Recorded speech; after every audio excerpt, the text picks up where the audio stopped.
안녕하십니까. 서울경제신문과 센 서울경제TV가 주최하고 금융위원회와 금융감독원이 후원하는 제18회 서경금융전략포럼 사회를 맡은 서울경제TV 아나운서 김성입니다. 반갑습니다. 네, 제18회 서경금융전략포럼은 신종 코로나 바이러스 예방 및 감염 방지를 위해서 유튜브 디지털 플랫폼 생중계를 통해서 진행됩니다. 또 오늘 서경금융전략포럼은 개회사와 축사, 기조강연 그리고 주제 강연 순으로 진행하도록 하겠습니다. 그럼 본격적으로 포럼을 시작해 보도록 할 텐데요. 먼저 서경금융전략포럼 주최사인 서울경제신문의 이종환 대표이사 부회장님의 개회사가 있겠습니다. 이종환 부회장님 앞으로 자리해 주시기 바랍니다.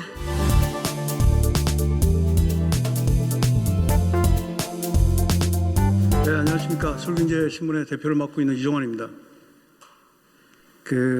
코로나19로 잔뜩 움츠러져 있던 사이에도 시간은 참 빨리도 흘러갑니다. 벌써 올해 3분의 1이 지나가고 있습니다.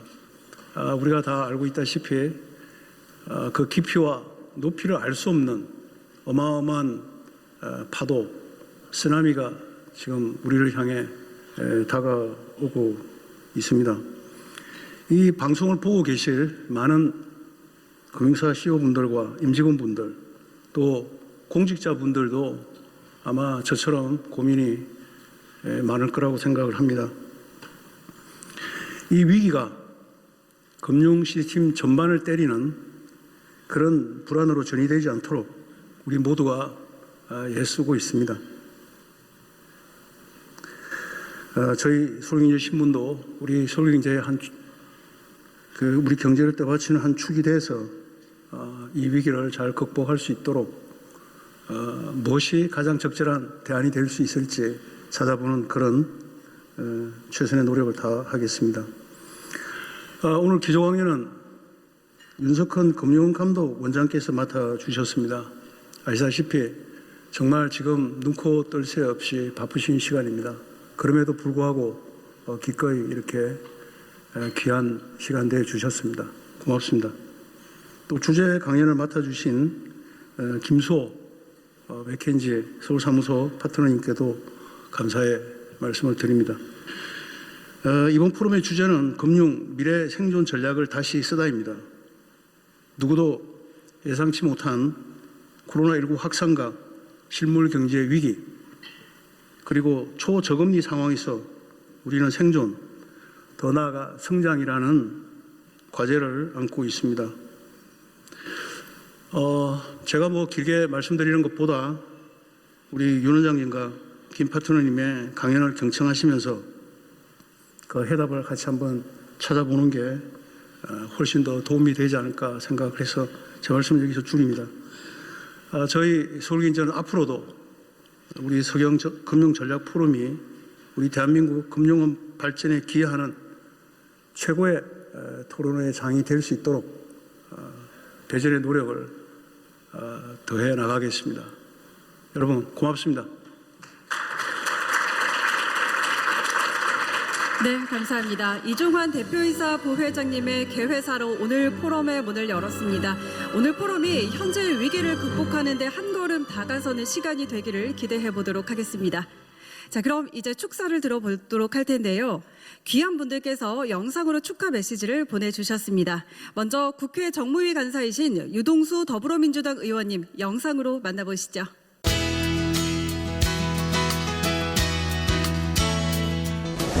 더불어민주당 경갑 국회의원 유동수입니다. 오늘 먼저 제18회 서경금융전략포럼을 준비해 주신 서울경제신문의 이종환 대표이사님과 오늘 기조 강연을 맡아주신 윤석헌 금융감독원장님과 주제 강연을 맡아주신 맥켄지 서울사무소의 김수호 파트너님께 진심으로 감사를 드리고 이 자리에 참석해 주신 귀빈 여러분께도 감사의 말씀을 드립니다.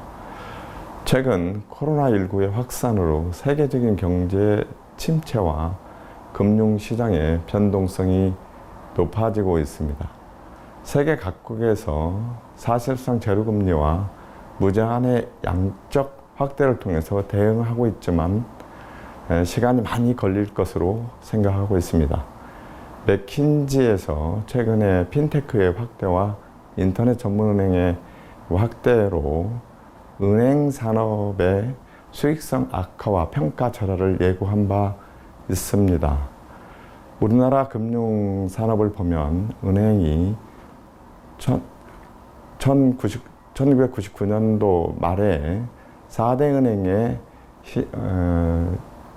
시장 점유율이 37.2%인데 작년도 2018년도 3월에 사실상 4대 은행의 금융시장의 점유율은 80%로 사실상 과점 상태입니다. 이런 과점 상태의 폐해들이 손쉬운 영업이라든지 예대 마진에 의존한다든지 아니면 기업 대출보다는 가계 대출에 치중하는 등 많은 문제점을 낳고 있습니다. 이런 혁신이 요구된다고 생각합니다. 이런 혁신 요구될 때 우리 서경의 금융 전략 포럼은 굉장히 시의적절하다고 생각합니다. 우리 당에서도 작년도에 증권거래세를 인하하는 등 많은 금융산업의 발전을 위해서 노력한 바 있습니다. 21대 국회에서도 가계자산의 포트폴리오에서 부동산에 편중된 가계자산의 포트폴리오를 개선하고 금융시장으로 유도하는 등 많은 부분에 노력을 해야 할 걸로 알고 있습니다. 다시 한번 서경의 금융전략 포럼을 축하드리고 저도 21대에서 더욱더 우리나라 금융산업이 발전하는 데 노력을 더욱더 하겠습니다. 감사합니다. 네, 유동수 더불어민주당 의원님의 축사 감사합니다. 다음은 김종석 미래한국당 의원님의 축사 영상으로 만나보시겠습니다.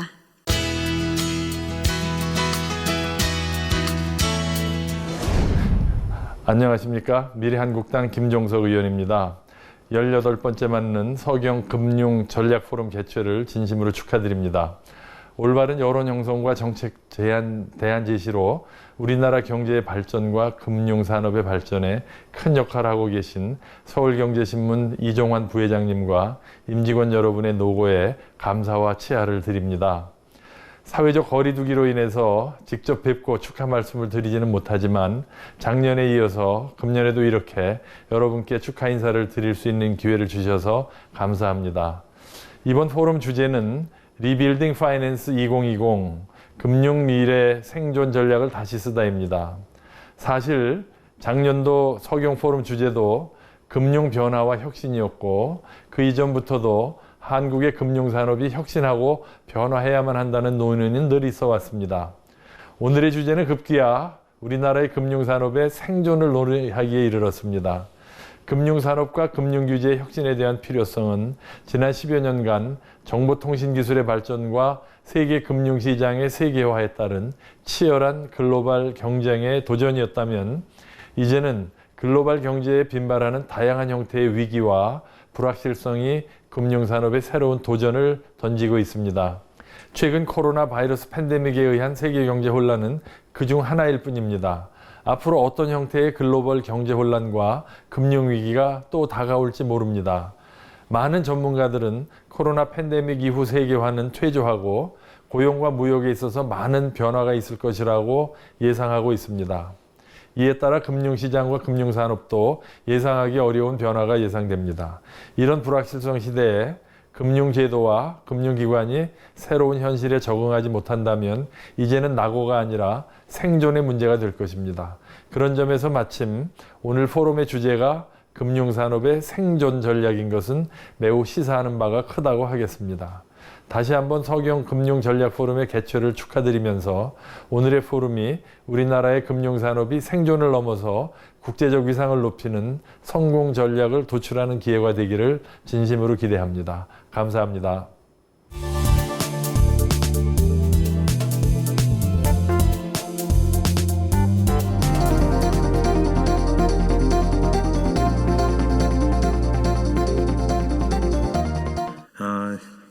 제가 여기 지금 갖고 있는 제목은 한국금융 변화와 대응 이렇게 되어 있어요. 그래서 한국금융의 미래라는 원래 제목하고 약간은 표현이 다릅니다.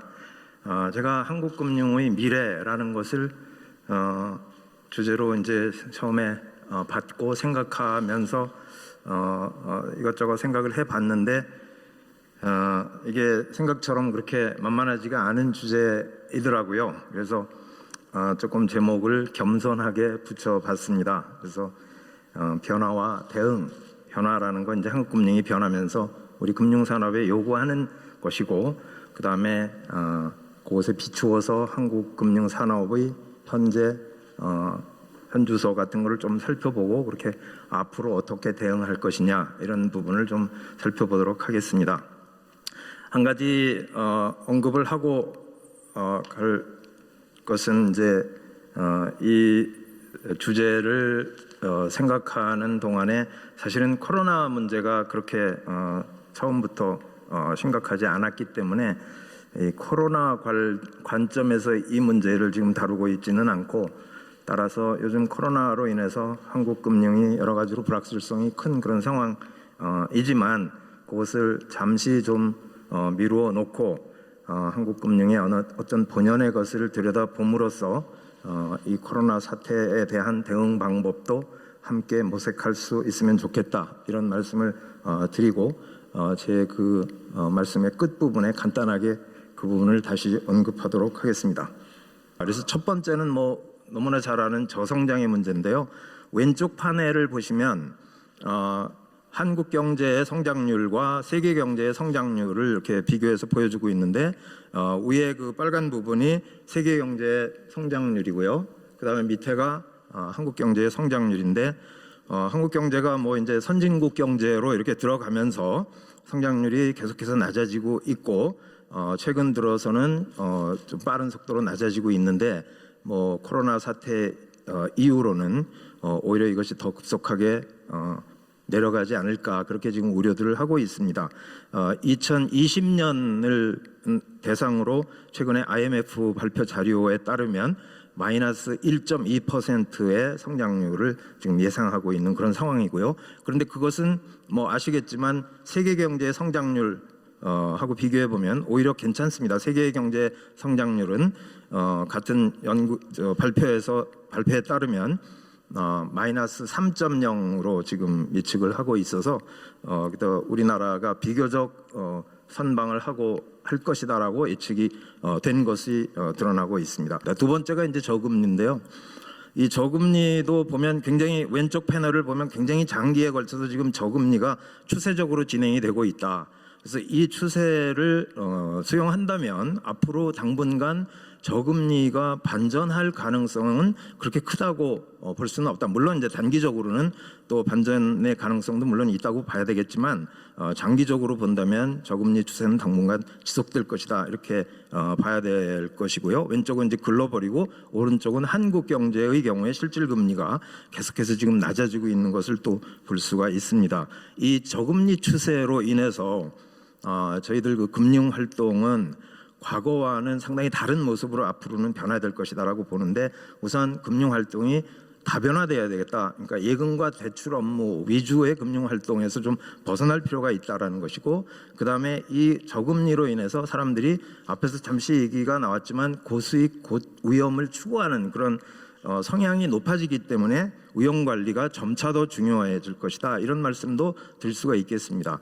정보화 요즘 인구에 회자하고 있는 것인데요. 효율성 증가를 우리가 예상하고 있지요. 그래서 금융회사들로부터 금융산업에게, 금융회사에게 더욱 이제 효율적인 그런 금융상품 서비스의 전달을 제공을 이제 요구하는 그런 상황인데, 여기 나온 자료를 보면 중국의 경우를 지금 예로 들었는데, 효율성 증가가 은행 부분에서 그 근로시간의 단축이 42%, 보험은 29%, 그 다음에 자본시장은 56%, 그래서 이제 총체적으로 27%의 그 근로시간 단축과 인당 효율성이 38% 증가한다라는 수치를 볼 수가 있는데, 이 근로시간의 단축은 당연히 그 동전의 뒷면에는 또 그 노동 문제, 그러니까 그 실업이라든지 그런 문제가 또 깔려 있다 이렇게 볼 수가 있고요. 그다음 오른쪽은 이제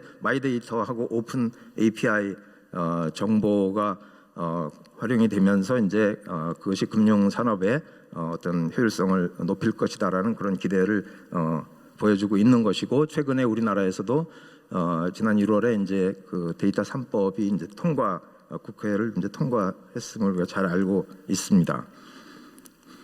그다음에 네 번째는 이제 고령화 문제인데요. 여기 우선 오른쪽부터 먼저 보시면 한국의 경우에 2020년에서 시작해서 2050년으로 가면서 생산 가능 인구 대비 퍼센테이지가 굉장히 빠른 속도로 높아지고 있습니다.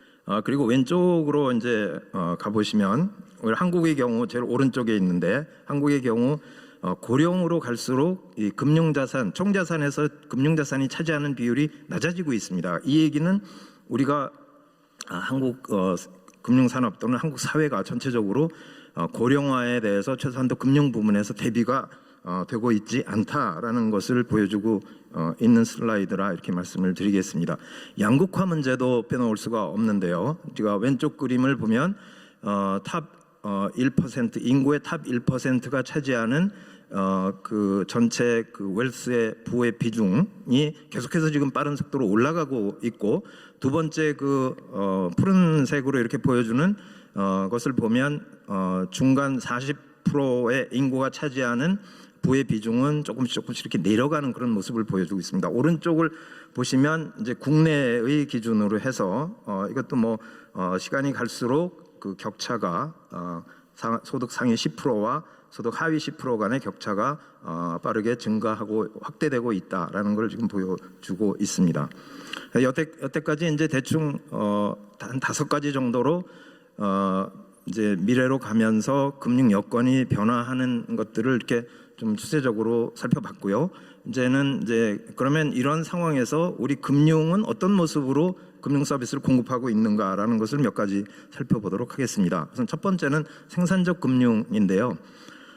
왼쪽 패널을 보시면 생산적 대출의 비중이 계속해서 내려가고 있는 것을 알 수 있습니다. 이건 이제 저희 나름대로 그 감독원에서 계산한 생산적 대출 비중의 그 지표가 지금 내려가고 있다라는 걸 보고 있는데, 그 위에 이제 점선으로 된 파란색 점선으로 되어 있는 부분은 기업 대출이 조금씩 내려가고 있다. 이건 뭐 크게 눈에 띄는 그런 하락은 아니라고 보지만 다소 하향 추세를 보이고 있고, 그 밑에 그 생산적 대출 비중, 이거는 이제 생산 유발 계수 같은 것을 감안해서 내부적으로 저희들이 만든 지표인데, 그것은 상당히 빠른 속도로 내려가고 있다라는 것인데, 이것은 앞에서 말씀드린 저성장 문제하고 관련해서 우리가 좀 심각하게 고민을 해봐야 될 필요가 있는 그런 지표다 이렇게 말씀드리겠습니다. 오른쪽으로 가면 기업의 장기 대출 비중, 1년 기준으로 해서 장기 대출 비중이 대체적으로 추세적으로는 올라가고 있습니다. 이거는 뭐 긍정적인 모습이라고 볼 수가 있는데, 다만 이제 이 3년 초과를 또 살펴보면 그거는 오히려 조금 감소하는 그런 모습을 보이고 있어서요. 근데 어쨌거나 지나치게 은행의 대출이 너무 기업 쪽에 단기적으로 가는 것이 꼭 바람직하지만은 않다라는 관점에서 보면 긍정적인 부분도 우리가 볼 수 있다 이렇게 말씀을 드릴 수 있겠습니다. 중소기업 자금 조달이 어렵다라는 거 우리가 잘 아는 사실들이고요. 왼쪽 패널을 보면 이건 이제 OECD 자료인데, 한국의 중소기업 대출 거부율이 다른 나라들에 비해서 조금 높은 편이다 이런 말씀을 드릴 수가 있겠습니다. 그래서 그 뭐 미국 같은 데는 많이 높은데, 이건 아마 미국이 자본시장이 많이 발달을 해서 이렇게 거부율이 높더라도 기업들이 서바이벌을 할 수 있다 이런 의미가 아닌가 이렇게 생각이 되고요.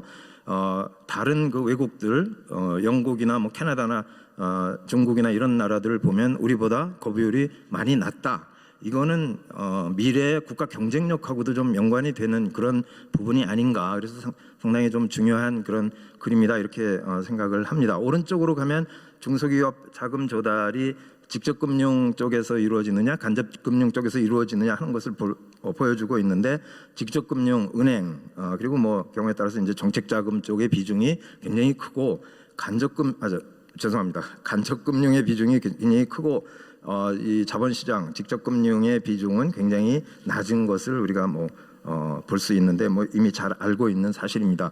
그 금리 면에서도 간접 금융의 금리가 한 4.28% 평균적으로, 직접 금융은 7.4% 이렇게 되니까 직접 금융 시장에 기업들이 참가하려고 하는 요인 자체가 그렇게 크지 않다, 이렇게도 생각이 됩니다. 가계부채 증가 문제는 이미 잘 아는 사실들인데, 왼쪽 패널을 보면 이 빨간 그 선이 이제 가계부채 증가율을 보여주는데, 증가율이 많이 낮아지고 있습니다. 그리고 아래 선은 처분 가능 소득 증가율인데, 이것이 이제 최근 들어서 두 개가 좀 이렇게 비슷한 수준으로 이렇게 갖고 있는 것을 우리가 확인할 수 있습니다. 그래서 어느 정도는 지금 가계부채 문제가 잡혀가고 있다라는 것을 이 그래프가 보여주고 있다라는 건데, 오른쪽은요, 이제 가계부채가 증가하면서 그것이 GDP에 어떻게 영향을 미치겠느냐를 보여주는 연구인데, 대충 우하향 직선 또는 곡선을 보여주고 있는데, 직선은 이제 직선으로 추정을 한 것이고, 이제 곡선은 이제 곡선으로 non-linear로 이제 추정을 한 것인데, 어쨌거나 우하향의 모습을 보여주고 있습니다. 그다음에 이제 또 저희 금융의 특징 중에 하나는 과다한 부동산 보유다, 이렇게 이제 말씀드릴 수가 있는데, 왼쪽 그래프에서 보시면 부동산이 차지하는 비중이 최근 들어서 한 70% 정도, 그다음에 금융자산이 24.5%, 그리고 기타 실물 자산이 한 5% 이렇게 되는 것을 볼 수가 있고, 과다하게 지금 자산, 가계 자산이 부동산의 형태로 존재하고 있다라는 걸 볼 수가 있고요. 이것은 금융 관점에서 보면 체계적 위험에 노출돼 있다라는 것을 시사한다, 이렇게 말씀드릴 수가 있겠습니다. 그리고 가계 금융자산 구성과 소득원을 좀 보면, 이 왼쪽 그림을 보면 이제 전체적으로 금융자산이 쭉 증가하고는 있는데, 이 위에 그 노란 선이 보험이나 금융투자상품, 그러니까 은행 예금, 현금 이런 거 이외에 다른 금융자산 보유인데, 그것이 2014년 정도까지 이렇게 상승 추세를 보이다가 그다음에는 하락 추세로 이렇게 좀 돌았었습니다. 그러니까 그때부터 좀 따져보면 부동산에 대한 그 비중이 이제 높아지는 그런 시기가 아닌가, 그렇게 생각이 되고요. 그다음에 이제 최근 들어서 이게 또 좀 바른 속도로 내려가고 있는 것은 어쩌면 사모펀드 이 사태하고 조금 관계가 있지 않을까, 그렇게 이제 생각이 돼서, 이게 좀 금융자산이 좀 이렇게 좀 계속해서 이제 상승하는 비중이 상승하는 그런 모습을 보여주는 것이 바람직한데, 그런 모습을 보이지 못하고 있는 것을 알 수 있고요. 오른쪽으로 가면 그 고령층의 소득원으로서 이 연금, 그다음에 이제 임금과 자영업 소득을 비교하고 있는데, 한국의 경우에 연금의 공적연금과 퇴직연금 그리고 개인연금까지도 포함하더라도 그 고령층의 연금 보유 비중이 낮다라는 것을 우리가 볼 수 있습니다. 정보화 추세는 비교적 그래 나쁜 모습이 아니라고 생각이 되는데요. 그래서 왼쪽 그림을 보면 핀테크 도입 지수가 2017년에 32%에서 그러니까 2019년에 67%로 빠른 속도로 지금 올라가고 있고요. 그리고 7번째로 이제 포용금융과 사회적 금융에 대해서 여기 이제 왼쪽 아래 그림부터 우선 보시면 여기 이렇게 엷은 색으로 이렇게 표시된 세 개의 기둥은 소위 말하는 금융 이력 부족자, 틴파일러들의 그러니까 이제 레이팅이 없는 사람들을 이렇게 실제로 그거를 체크를 해보니까 4등급, 5등급, 6등급 이렇게 되고 있고, 평균적으로 5.2등급을 이제 보여주고 있다. 그러다 보면 이제 그 사람들이 그렇게 신용 등급이 보이지 않아서 그렇지 나쁜 것은 아니다라는 얘기인데, 그럼에도 불구하고 이 사람들이 사실 시장에 나가면 대충 이제 이 제도권 금융에서 대출을 이제 받기 어려운 그런 상황일 테니까 저축은행이나 아니면 대부업체 이런 데로 가지 않을까, 이제 그렇게 생각이 되고요. 오른쪽은 이제 사회적 기업에 대한 것인데, 금융기관 대출이 전체에서 차지하는 비중이 한 10% 정도밖에 안 된다라는 걸 알 수 있고, 그다음에 이 10%가 금액으로 따지면 한 1조 정도 되는 수준입니다. 시간이 많이 갔는데 대응 방안의 모색에 대해서 간단히만 살펴보도록 하겠습니다.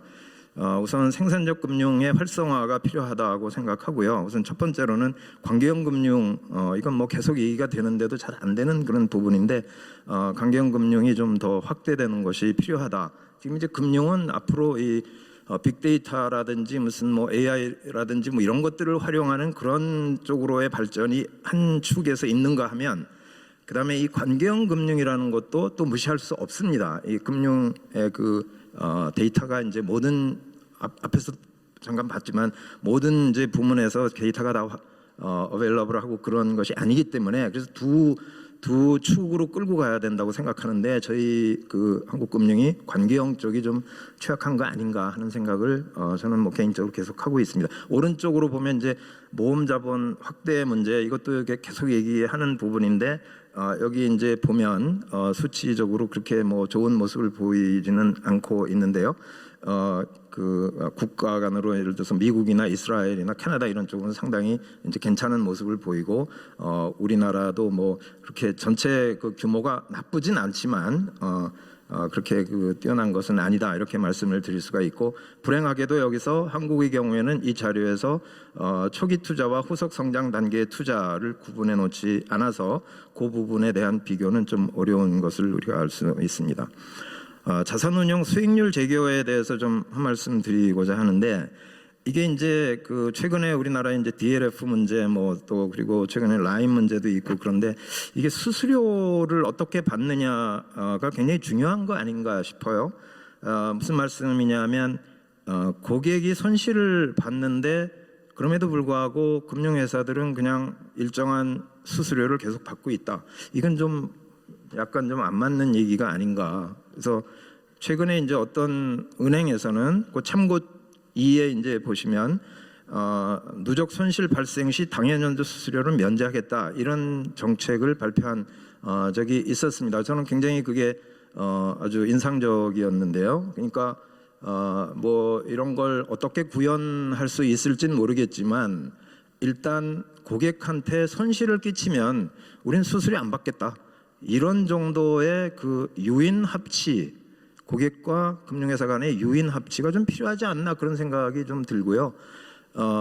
이제 그렇게 함으로써 금융회사는 고객을 계속 돌본다라는 그런 이제 강한 이제 인센티브가 살 수 있고, 고객은 금융회사를 신뢰할 수 있고, 그렇게 되면 이것이 윈윈 솔루션으로 가는 방안이 아닐까, 그렇게 생각이 됩니다. 무슨 뭐 이것을 당장 시행하는 것은 쉬운 일은 아니겠지만 그런 쪽으로의 노력이 좀 필요하지 않을까 싶고, 여기 왼쪽 아래 이 독일 국채 DLF 관련해서 여기 보면 약정 수익률이 2%인데 그 고객들이 내는 수수료의 합계, 그 아래에 있는 표에 그걸 다 합하면 이제 4.93인데, 이건 그냥 단순하게 생각해서 2.02%와 4.93%를 바꾼 거 아닌가라는 생각이 좀 들고요. 왜냐하면 이쪽 수수료는 위험이 낮은 것이고 약정 수수료는 굉장히 큰 위험이 거기 내재되어 있는 것이기 때문에 순 기준으로 따지면 이건 고객이 뭐 절대적으로 손해다, 이런 생각을 뭐 물론 이제 사후적으로 하는 것이긴 하지만 그런 생각이 좀 듭니다.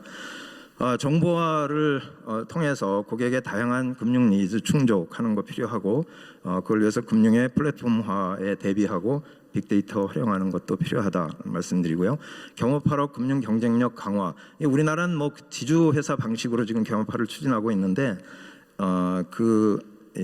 경업화도 우리가 조금 더 이렇게 규제 완화적인 차원에서 이 문제를 좀 긍정적으로 볼 필요가 있지 않을까. 왜냐하면 개인적인 판단으로는 이 여러 나라들 중에서 저희 나라만큼 전업주의가 강한 나라도 그렇게 많지 않을 것이다, 이렇게 생각을 하고, 그래 갖고는 국제 경쟁력이 좀 쉽지 않지 않겠나, 그런 생각을 개인적으로는 하고 있습니다. 그래서 그걸 좀 그런 쪽으로 좀 경업화를 추진함으로써 비이자 이익을 창출을 해 나갈 필요가 있는데, 비이자 이익의 창출이라는 것이 리스크가 없는 것은 아니다라는 연구가 또 상당히 많이 있습니다. 그러니까 비이자 이익을 창출하기 위해서는 일단 투자가 이루어져야 되는데, 투자가 이루어지면 당연히 그 오퍼레이팅 레버리지 문제가 생기기 때문에 위험이 크다라는 그런 이제 시각이 있고요.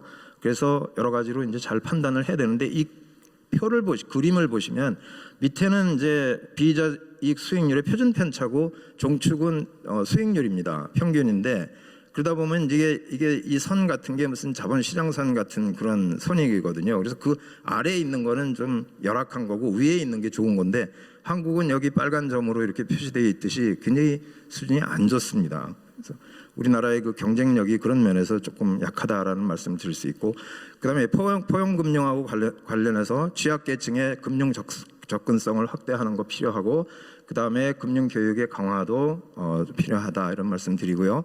그다음에 사회적 금융의 확대가 또 필요하다라는 말씀드리고, 그다음에 국제화도 필요한데 이게 왼쪽은 이제 국내 금융 회사의 해외 진출 아웃바운드죠. 아웃바운드 국제화.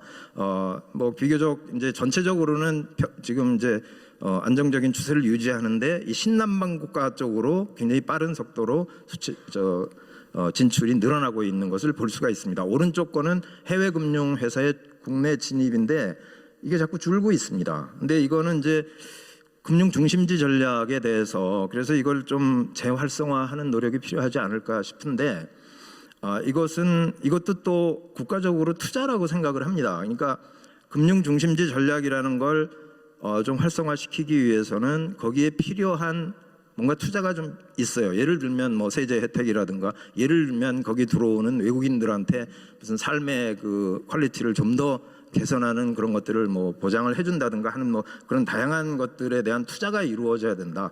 그래서 그것이 어떻게 보면 그렇게 그냥 얻는 것은 아니고 그런 투자와 그 투자를 통해서 이제 그런 것이 그 해외 금융 회사들의 국내 진출이 활성화되면 그걸 통해서 우리 금융 산업의 어떤 경쟁력, 국제 경쟁력 같은 것이 높아지지 않겠나 그렇게 이제 생각을 해야 된다 이렇게 보고 있습니다.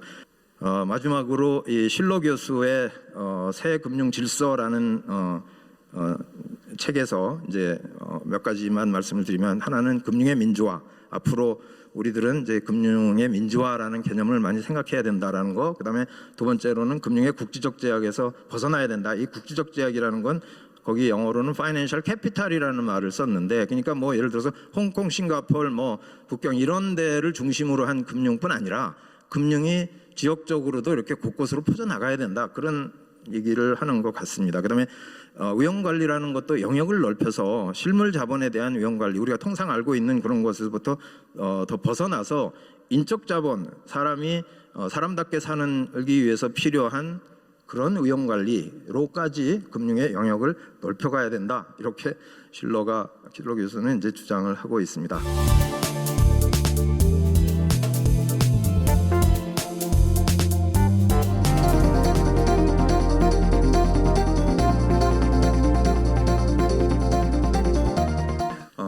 앞에 그 원장님께서 한국 금융업의 어떤 현실이라든가 향후의 방향에 대해서 잘 말씀을 주셨고요. 그래서 저는 전체적으로 그 전체 글로벌 금융 상황, 그리고 거기서 우리가 받는 우리 금융업 시사점 중심으로 좀 말씀을 좀 드리도록 하겠습니다.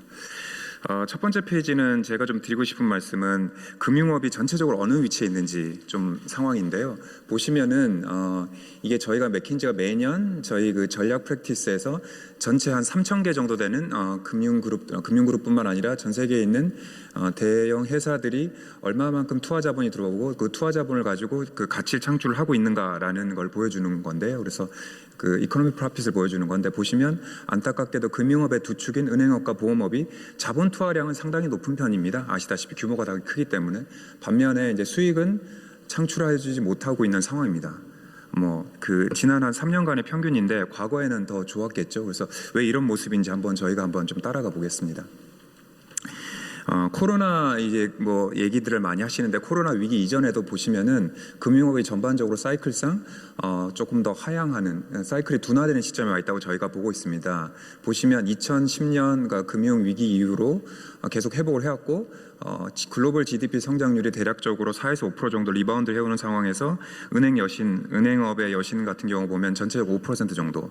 일반적으로 이제 금융업의 이제 사이클이 좀 좋다라고 하는 거는 뭐냐면 1에서 2% 포인트 정도 그 GDP 성장률 대비로 이제 높을 경우가 그런 상황이라고 보는데요. 그래서 사실 2017년 말까지는 굉장히 좀 좋은 상황이었고요. 금융업 전반적으로.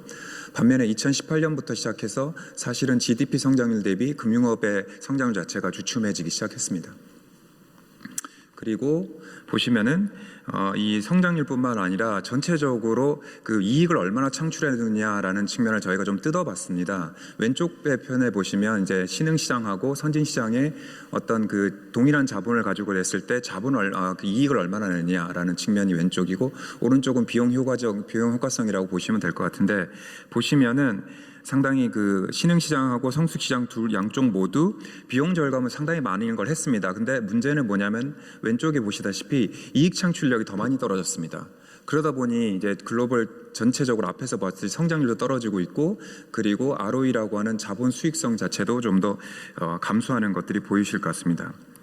반면에 그 금융사 대비로 보시면 구조적으로 위에 있다고 하는, 그리고 혹은 디지털 트랜스포메이션의 가장 중요한 축이라고 할 수 있는 핀텍이라든가 디지털 플랫폼에 대한 투자는 우리나라도 많이 투자가 진행되고 있습니다만 전 세계적으로도 매년 30% 정도씩 투자가 계속 늘어나고 있는 상황입니다. 이런 것들이 어떻게 보면은 금융업에다가 도움이 되는 상황일 수 있겠습니다만은 결국 이런 부분 때문에 금융업 전체적으로 마진이 스퀴즈가 되고 영역이 좀 줄어드는 효과를 좀 보여주는 거라 볼 수 있겠죠. 그래서 전체적으로 금융업 전반적으로 본다면은 저희가 새로운 현실에 와 있다라고 보여집니다. 자, 그래서 이제 저희가 아직 짧은 기간이긴 합니다만은 최근에 어떤 이런 금융 불확실성을 많이 가져다주고 있는 코로나 상황이 그러면 캐피탈 마켓을 어떻게 보고 있느냐 보시면, 전체 이제 산업을 쭉 나열해 봤을 때 가장 많이 타격을 받고 있는, 예를 들어서 항공업, 그리고 여행, 운수업, 그리고 오일앤가스업, 뭐 이런 부분보다는 낮지만 그 다음이 바로 은행과 보험업입니다. 은행과 보험업이 3월 31일자로 보면은 전체적으로 수익률 하락이 한 30% 이상이 되고 있고요. 결국 이게 함의하는 바는 이러한 저금리라든가 제로금리 자체의 어떤 정책금리의 상황이 계속 지속이 될 거다. 두 번째로는 전통적인 금융사가 갖고 있었던 대면 채널의 파워가 훨씬 더 약해질 거다. 고객들이 흔히 말하는 비대면화가 더 급속하게 진행이 될 거다. 그리고 그 신용 리스크에 대한 부분이 지금은 가려져 있을 거라도 상당히 커질 가능성이 높다. 이 부분에 대해서 대응을 잘 하지 못하면 상당히 많은 가치 하락이 올 가능성이 존재한다라고 보는 것 같고요. 뭐 아직 초기적이긴 합니다만 맥킨지에서도 이 부분을 워낙 많이 보고 있는 상황입니다. 워낙 중요한 상황이고, 그래서 맥킨지에서는 종축과 행축으로 보시면 기본적으로 이러한 코로나 사태에 대해서 공중 보건 정책, 그리고 이 바이러스의 확산의 그 가능성에 대한 부분을 세로축, 그리고 가로축은 각국 정부들이 지금 그 재정 정책과 통화 정책을 통해서 잘 막고 있는 상황입니다만, 이 부분이 얼마나 효과적이냐라는 차원에서 봤을 때 저희가 맥킨지에서 가장 많이 보는 시나리오는 여기서 보시는 A3이라는 시나리오와 A1이라는 시나리오를 보고 있습니다. A3 시나리오 같은 경우는 회복이 예를 들어서 내년 초에는 될 거다, 하지만 완만한 속도로 될 것이다라는 거고, A1 시나리오는 이러한 부분들이 잘 하고 있음에도 불구하고 속도가 상당히 둔화될 것이다. 그래서 실질적으로 2019년 정도의 경제가 다시 돌아오는 데는 최소 3년 정도 걸릴 것 같다라는 시각을 가지고 있고요. 유럽 가장 타격이 큰 지역 중에 하나는 유럽 시나리오이긴 합니다만, 예를 들어서 A1 시나리오와 A3 시나리오 보시면 오른쪽에 글씨가 좀 작아서 잘 안 보이실 텐데, 사실상 두 시나리오 모두 작년 대비로 기본적인 규모의 하락이 20에서 30% 정도까지는 될 것이다라고 보고 있고, 특히 금융업은 회복 속도라는 것들이 전체적인 산업에 비해서 조금 더 늦을 가능성이 높기 때문에 A3 시나리오로 가더라도 2022년 이후가 됐어야지 2019년 정도 수준을 회복할 거다. 예를 들어서 L자형 커브로 가는 A1 시나리오가 실현이 될 경우는 한 5년 정도 걸릴 수 있다라고 상당히 좀 저희가 보기엔 조금 더 보수적으로 보고 있습니다. 물론 저희가 보기에도 이것보다 훨씬 더 좋은 속도로 회복이 되면은 너무 좋을 것 같습니다만, 지금 전개되는 속도로 봤을 때는 이런 시나리오 자체가 너무 저희가 생각하는 범위를 넘어가지는 않을 수도 있겠다는 생각을 하고 있고요. 아까 원장님께서 좀 말씀을 주셨는데, 맥킨지에서 보는 시각은 한국 GDP 같은 경우는 올해 대략적으로 마이너스 1%에서 마이너스 3% 정도까지도 떨어질 수 있겠다라고 맥킨지 글로벌 인스티튜트에서 전망을 하고 있습니다. 사실 앞에서 국내 상황은 원장님께서 워낙 말씀을 잘 해주셨기 때문에 바로 제가 좀 넘어가서 말씀드리고 싶은 거는, 이런 흔히 말하는 생존 전략, 특히나 이 코비드라는 상황에 대해서 맥킨지에서 보는 시각은 뭐냐라고 하면은 좀 흥미로운 주제는 아닐 것 같습니다. 지금 세 가지를 저희가 써왔는데요. 첫 번째는 기본적으로 이러한 상황에 대해서 시나리오 플래닝이 되게 필요하겠다. 무슨 말씀인고 하니 코로나 상황이 얼마나 지속될지 혹은 그 임팩트가 어떨지 어떤 사회에 영향을 줄지에 대해서는 명확한 뷰가 좀 필요하겠다라는 것. 그래서 어떤 상황이 되더라도 살아남아야겠다라는 레질리언스, 이게 가장 중요한 팩터라고 보고 있고요. 두 번째로는 뒤에서 잠깐 보여드리겠습니다만은 결국은 금융산업의 성장의 가능성에 대해서는 조금 더 시간이 걸릴 거기 때문에 어떤 상황이 되더라도 지속 가능하게 되려면 결국은 구조적으로 비용 절감, 구조적으로 비용 구조의 어떤 변화 같은 것들이 좀 필요하겠다라는 게 두 번째 시각.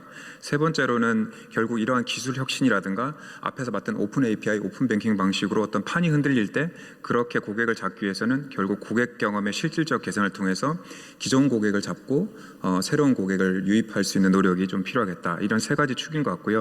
이게 유기적인 측면이라면은 비유기적인 측면에는 기본적으로 이러한 상황에서는 결국은 M&A라든가 컨솔리데이션 같은 시나리오가 나올 개연성도 존재하기 때문에 이 부분에 대한 대비 또 중요하다고 저희가 보고 있습니다. 제가 이 부분을 그냥 한번 보여드리고 싶습니다. 그러니까 코로나 상황이 나오기 직전에 저희가 한번 시뮬레이션을 했던 건데요. 기본적으로 미국 지역, 서유럽 그리고 전 세계적으로 봤을 때 그 코스트 오브 에쿼티, 그러니까 결국은 자본 비용을 맞추기 위해서는 그러면은 어떤 노력을 해야 되느냐, 굉장히 탑다운으로 저희가 본 거죠. 미국 지역을 보면은 미국의 대형 금융기관들이 봤을 때 기본적으로 코스트 오브 에쿼티 수준으로 ROE를 높이기 위해서는 매출의 성장률을 15에서 20%를 하거나 아니면 비용 절감 10% 해야 되는 거고요. 서유럽 기준으로 봤을 때는 코스트 오브 에쿼티가 좀 더 높습니다. 한 11% 정도 수준을 맞추려면은 결국은 매출 성장률이 금융그룹마다 좀 다르겠습니다만 대략 15에서 30% 정도의 매출 성장을 해야 된다. 아니면 비용 구조를 25에서 40% 정도를 떨어뜨려야 된다. 전 세계적으로 봤을 때는 매출액이 5에서 15% 그리고 코스트 리덕션이 10%. 이게 뭘 말하는 거냐면 앞에서 봤다시피 우리가 정말 새로운 환경이 있습니다. 그래서 매출 성장률이 10%가 넘어가는 시나리오는 상당히 상상하기 힘듭니다. 그러니까 상당히 많은 금융그룹들이 비용 절감, 그것도 비용 절감도 5에서 10% 수준이 아니라 훨씬 더 많은 부분을 해야 되기 때문에 구조적으로 방법을 바꿔가야 되겠다. 이렇게 하지 않으면은 지속적으로 저희가 투자할 수 있는 재원을 마련할 수 없고 성장을 할 수 없다. 혹은 성장이 아니라 생존을 할 수 없다라는 시나리오가 있는 거죠. 그래서 이제 그 비용 절감이라는 부분이 훨씬 더 중요해지는 성결 과제라고 저희가 보여지는 것 같고요. 자, 그런데 지금 보시면 코스트 인컴 레이쇼인데요. 보면은 대략적으로 저희가 전 세계에 있는 400개 이상의 대형 금융그룹들의 코스트 인컴 레이쇼의 변화를 보시는데, 보시면 왼쪽이 보면 코스트 인컴 레이쇼가 개선된 은행들, 그리고 중간엔 그룹이 그대로 있는 그룹, 그리고 코스트 인컴 레이쇼가 좋아져서 비용 구조가 개선된 은행들. 이게 상당히 이런 400개 정도의 금융그룹이면 상당히 큰 금융기관들이고, 이런 기관들은 비용 절감 노력을 지난 10년 동안 꾸준히 했습니다. 그럼에도 불구하고 전체의 4분의 1에 해당되는 금융그룹들은 여전히 비용이 늘고 있습니다. 늘고 있고 전체의 절반에 해당되는 금융그룹은 비용을 전혀 절감하지 못하고 있고요. 비용 절감에 성공한 성공적인 케이스는 전체 4분의 1밖에 되지 않습니다. 결국 그 인크리멘탈하게 비용 절감하는 노력으로는 한계가 있다는 거죠. 저희가 좀 제안드리는 바는 기본적으로 이제 한 사례인데요. 그러니까 그 글로벌 금융그룹을 이제 이렇게 분해를 해봤을 때 전체 비용의 45에서 50% 정도가 이제 프론트라고 하죠. 이제 채널 비용에 해당되는 부분이고, 오른쪽 부분이 어떻게 보면 미들 오피스, 백 오피스, IT에 해당되는 부분입니다. 일단 왼쪽은 상당히 많이 디지털라이제이션이 될 거고, 이 부분은 서구에 있는 금융기업 같은 경우는 인력 구조 조정이라든가 여러 가지 부분을까지 이제 적용을 가능하다고 보는데, 이 부분이 한국에서 만약에 어렵다고 하면 오른쪽 부분은 충분히 할 수 있는 부분이 아닌가라고 보여지고요. 이 모든 부분이 보시면 상당히 많은 부분이 이제 외부적으로 나갈 수 있는 부분이 있는 것 같습니다. 과감한 아웃소싱이라든가 비즈니스 프로세스에 대해서 이제 앞으로 나가는 것들이 좀 필요할 것 같고, 그런 걸 통해서 실질적으로 ROE 기준으로 1%까지 이제 개선될 수 있을 거라고 저희가 시뮬레이션을 해봤습니다. 그래서 한국 금융그룹한테도 상당히 많이 시사하는 바가 있을 것 같고요. 이런 부분이 동반되지 않으면은 향후에 생존에 어려움이 있지 않을까라는 생각이 듭니다. 실제로 이제 그 부분뿐만 아니라 이제 북미에 있는 그 대형 금융그룹 중에 하나인데, 그 금융그룹 같은 경우는 코스트 인컴 레이쇼가 현재 55%, 우리나라 금융그룹들 수준하고 비슷하죠. 근데 2022년 앞으로 3년간 한 40% 정도까지 떨어뜨리겠다. 15%포인트 떨어뜨리라는 게 쉬운 일이 아닙니다. 그러니까 이 회사는 아예 방식을 어떻게 했냐면은 전면적으로 AI라든가 AA를 도입하겠다. 그리고 자동화를 하겠다. 그래서 아예 새로운 제로 베이스로 재검토를 통해서 비용 구조를 완전히 바꿔가겠다고 하고 있고요. 이 정도 노력을 하지 않으면 살아남을 수 없다는 게 일관된 메시지라고 보여집니다. 두 번째는 보시면은 이제 가장 우리 금융사들이 가장 큰 비즈니스 중에 하나인 주택담보대출 부분인데 이 부분에서 보시면 왼쪽에 있는 부분이 뭐냐면 고객 만족도가 되게 낮은 부분 그리고 고객 만족도가 높은 쪽이 갈수록 오른쪽인데 보시면 고객 만족도가 높을수록 기본적으로 내가 이제 모기지를 이제 바꿀 수 있는 기회가 오더라도 하겠다라는 비중인데 보시면은 고객 만족도가 높을수록 금리가 어느 정도 높더라도 그냥 유지를 하겠다는 거죠. 그래서 기본적으로 만족도가 5 이상이 되는 고객 같은 경우 리파이낸싱 하겠다는 비중이 6%가 채 되지 않습니다. 반면에 이제 만족도가 낮은 데에서는 40% 이상 나는 기회가 되면 다른 금융기관으로 바꾸겠다. 사실 우리나라를 포함해서 선진 시장에서는 새로운 고객을 가져간다기보다는 기존 고객을 지속적으로 리테인하는 게 되게 중요한 비즈니스인데 결국은 그렇게 하기 위해서 고객 경험 개선이라는 부분이 되게 중요한 아젠다가 돼야 되지 않을까라고 저희 보여집니다. 그 한 가지만 더 소개하고 제가 마칠까 하는데 그 금융산업 전체의 구조라는 측면인데 저희가 이제 보면은 지난 한 5년 정도 보시면 금융업 전체를 모아놓고 봤을 때 1,000개 정도 되는 금융기관을 봤을 때 전체 상위 25%, 그다음에 중위, 그다음에 바텀 20% 보면은 전체적으로 자본량이 다 늘어나는 게 보이실 겁니다. 그리고 보시면 오른쪽에 보시다시피 자본량과 그리고 PBR의 상관관계를 저희가 봤을 때 일반적으로 부계에 대한 안정성과 흡수력이 있는 회사들이 기본적으로 PBR이 좀 더 좋더라라는 겁니다. 그래서 이게 사실은 부계에 대한 효용성이라는 측면과 더불어 이제 리스크에 대해서 감당할 수 있는 능력이라 보여지는데 그래서 저희가 보기에는 기본적으로 이제 이런 그 위기 상황에서 다음 단계로 갈 때 결국은 규모의 컨솔리데이션 자체도 하나의 움직임이 될 수 있겠다라고 저희가 봤고요. 실제로 아시아에 있는 국가들 간에 저희가 좀 비교를 해봤는데 한국 같은 경우가 보면은 상당히 인터레스팅하는 경우가 이제 국내 그 초대형 금융그룹들이 있다고 하는데 그런 금융그룹들이 갖고 있는 은행들의 자산 규모가 상당히 비슷합니다. 350조에서 400조 사이입니다. 되게 비슷하고 4개 은행이 합쳤을 때 점유율이 한 55% 정도 됩니다. 반면에 이제 우리 이웃 국가들 같은 경우 보면은 일본 같은 경우는 저희랑 좀 상당히 비슷한 양상이고 다른 국가들은 4개 은행이 갖고 있는 쉐어가 굉장히 높거나 아니면 그 안에서 쉐어가 좀 다르거나 혹은 비즈니스 모델이 다릅니다. 그래서 국내 금융그룹들이 굉장히 규모가 커졌다고는 하긴 하는데 되게 비슷한 경쟁을 하고 있고 사업 모델도 되게 비슷하고 결국은 이런 위기 상황을 지나갈 때 혹은 산업 경쟁 구도의 어떤 변화 가능성. 그래서 저희가 그 외부인들이 봤을 때는 한국 시장 자체에서도 좀 판에 좀 변화 같은 것들이 좀 요구가 되지 않을까, 아니면 굉장히 비슷한 경쟁만 처하게 되지 않을까라고 본다라고 하고 있고, 사실 이런 코로나 국면이 지나고 뭔가 이렇게 판이 바뀔 때 어떤 변화가 있을지 저희도 좀 관찰을 해보고 있습니다. 결국은 이제 마지막으로 제가 말씀드리고 싶은 거는 금융사들을 저희가 이제 한 4개 캐테고리로 좀 나눠봤습니다. 그래서 시장 안정성이라는 측면이 뭐냐면 시장 자체가 ROE를 그래도 낼 수 있는 시장이고 이런 어려운 상황이 오더라도 큰 디스럽션이 오느냐 마느냐에 따라서 안정성이 높은 시장과 낮은 시장, 그리고 반면에 금융사들이 수익 창출력이라는 측면, 그 규모의 창출력뿐만 아니라 수익의 안정성이라는 측면에서도 봤을 때 이제 4개 그룹으로 저희가 나눠놨는데 저희가 이제 한국 금융사들도 이렇게 한번 뿌려봤습니다. 여기서는 오늘 보여드리지는 않고 있는데 30% 정도 되는 은행이 굉장히 챌린징한 상황에 있는 것 같아요. 그래서 이 부분을 저희가 어떤 식으로 극복해야 될지가 되게 큰 숙제라고 생각이 되고요. 근데 보시면 저희가 금융사들이 그 지난 10년 샷으로 봤을 때 그러니까 예를 들어서 마켓 리더 포지션에 있던 은행들이 지속적으로 마켓 리더에 있는 것도 28%지만 마찬가지로 챌린징한 상황에 있던 은행들 중에서 40% 정도는 그래도 더 좋은 상황으로 많이 이전을 했습니다. 결국은 한번 본인이 현재 그 유형에 있다고 해서 거기서 계속 있는 게 아니라 계속적으로 변화하고 있습니다. 그런데 변화하는 방향을 잡기 위해서 어떻게 갈 것이냐, 앞에서 그 말씀드렸던 것처럼 그런 비용 구조에 대한 구조적인 변화, 그리고 고객 관점에서 새로운 설계, 그리고 이런 산업 전체가 재편이 되는 상황에서 어떤 식으로 포지셔닝 할 것이냐, 이런 관점을 잘 좀 생각해서 한국 금융사에도 되게 좋은 길이 있기를 좀 기대하면서 발표를 마칠까 합니다. 감사합니다. 네, 강연 잘 들었습니다. 자, 이렇게 오늘 금융 미래의 생존 전략을 다시 쓰다라는 주제로 오늘 포럼 시간 함께 하셨는데요. 여러분께 유익한 시간이 됐기를 바라보겠습니다. 이렇게 아침 이른 시간에도 불구하고 포럼을 시청해 주신 여러분께 다시 한번 진심으로 감사의 말씀을 드립니다. 그리고 가을에 열리는 제19회 서경 금융 전략 포럼에서 다시 뵙기를 기대하고 있겠습니다. 함께 해주신 모든 여러분 고맙습니다.